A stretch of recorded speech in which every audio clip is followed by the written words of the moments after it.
We're very proud to say that we've designed a new machine called the coder. Okay. And the coder is basically doing coating on the joint. So we can coat for kief, for diamonds, for all kinds of powder to obviously improve the joint. And we can do all the sizes on this machine. It's all automatic.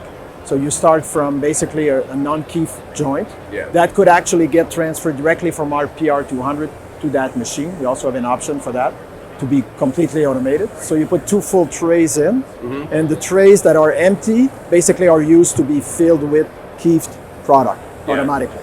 How are you able to dial in that precision and that consistent quality?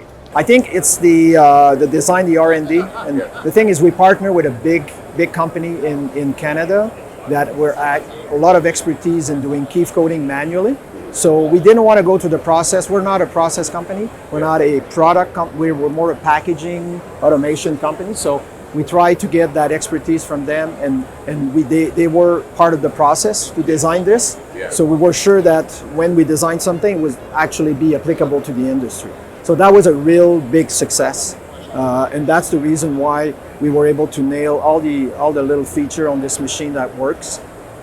And it's also the nozzle, like the spraying system, that is extremely accurate. So we know exactly how much we put gums, Arabic gums, or other product to make the kief or the diamond stick to the joint. So that was the key thing. Yeah. And then also the way we're actually applying the kief or the diamond. So we have a unique system. What we do is we freeze the product at a very, very low temperature. Yeah. And that basically makes the product not as sticky, and it's much easier to handle, much easier to clean, and we don't lose any product. So the product is self-contained in an area. Yeah. So that makes a huge difference. And also after that, we work and just make sure that there's the excess powder gets leave. And then when we transfer it to the rack, it gets transferred directly to a conveyor, which basically can sit there and dry properly. And then the loop is going like that. By reducing temperature, you reduce the stickiness of the product. So it makes the product much easier to handle and to clean. And we created the tumbler, which basically is made to be very, very easily clean. So we can remove parts from the top and then make sure that we just clean the parts if you change your product. And so it's a question of self-contained, small area where we keep the product and recuperate the product, and it's easily filled also. Oh, the 200 is also a major upgrade from previous generation. It's called the V6. So we basically made that machine completely intelligent. So it's basically self-adjusting for the height, for the density, for the grinding size, and you can go from one weight to the other by a push of a button. You can actually adjust the density of your joints while the machine is running. So don't stop the machine. So basically, we're trying to limit operator intervention as possible, and that's what we've achieved with this machine. And this machine has been running at the MJBiz without anybody really touching anything and creating a perfect pre-rolls. I'm excited about technology. I would build technology all day long. So marketing, production, operation stops me from. They kind of, Harold, you gotta be careful. My CFO said, okay, let's spend that much money this year. Where do we want to spend it? So, but what we did also with the V6, we created a software called Production Output Optimizer.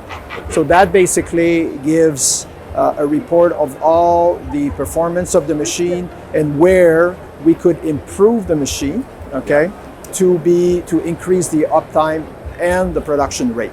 So we reduced the reject rate by the intelligence I've talked about. So we're down to, some customers, they have 0.1, 0.5% reject rate, which before was more like 3, 4, 5%. But we want to use that software that we created and then use AI to actually do a complete loop of improving uptime and production based on the data produced by that report.